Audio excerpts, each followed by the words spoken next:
Շնորհակալություն, հացես ուղղում եմ Պաշտպանության նախարար Սուրեն Պապիկյանին։ Պարոն Պապիկյան, հետ եկեք։ Պարոն Պապիկյան, վերջերս ձեր ասուլիսի ժամանակ դուք խոսեցիք Պաշտպանության նախարարությունում աշխատող եւ այլ երկրի քաղաքացիություն ունեցող աշխատակիցների մասին, ուզում եմ մեջ բերել ձեր խոսքերը։ Դուք ասացիք, վերջին 1 տարվա ընթացքում ուշադրություն դարձնելով եւ հետեւողական աշխատանքի արդյունքում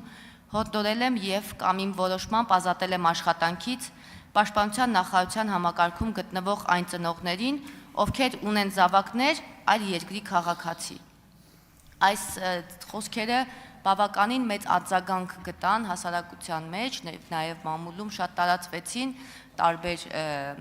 շատ քննարկվեց։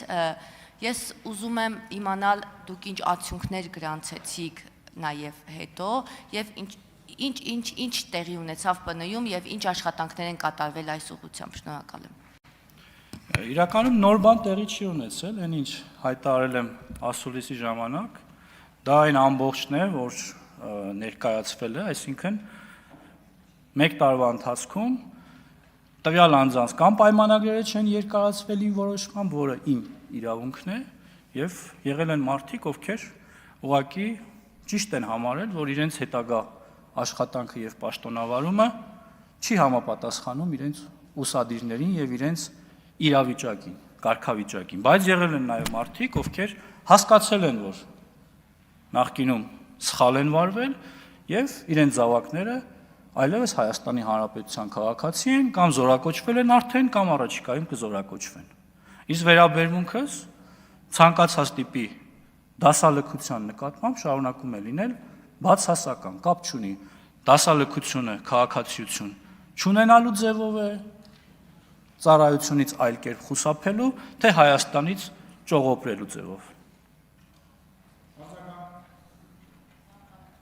Շնորհակալություն, պարոն Պապիկյան, օգտվելով առիթից մեկ այլ հարց տամ, վերջերս, քանի որ շատ խոսեցինք որոշ մարդկանց չծառայելու եւ բժշկական հետագա փորձաքննություններին չներկայանալու վերաբերյալ, այսինքն հայտնի մարդկանց մասին է խոսքս, մենք արդյոք չենք պատրաստվում որևէ օրենսդրական կարգավորում ունենալ դրա հետ կապված, որպիսի ժամանակին ինչ-ինչ զատուղի ճանապարհներով բժշկական փորձաքննության արդյունքներով ոչ պիտանի ծառայության համար ճանաչված մարդիկ, քաղաքացիները, որոնք այսօր բանակից խոսում են եւ քննարկումներ են ծավալում, մենք ունենանք կարգավորում, որպիսի չկարողանան հրաժարվել բժշկական փորձաքննությունից եւ հասկանանք արդյոք մարդիկ իրոք ինչ-ինչ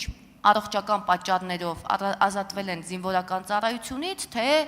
այլ զատուղի ճանապարհներով, որոնք կարող են ունենալ հետևանքներ։ Ես այս հարցին նախկինում արձագանքելու հնարավորություն ունեցել եմ, դրական եմ վերաբերում նման օրենսդրական փոփոխությանը, նաև պաշտոնապես եմ դրան արձագանքել պատգամավորական նախաձեռնության շրջանակներում, հիմա էլ անվտանգության հանձնաժողովի պատգամավորների հետ պատրաստ եմ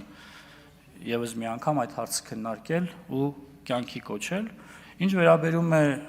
խուսափողներին ու նրանց հետ կապված հարցերին, կարծում եմ դա արդեն մեր տիրույթից դուրս է,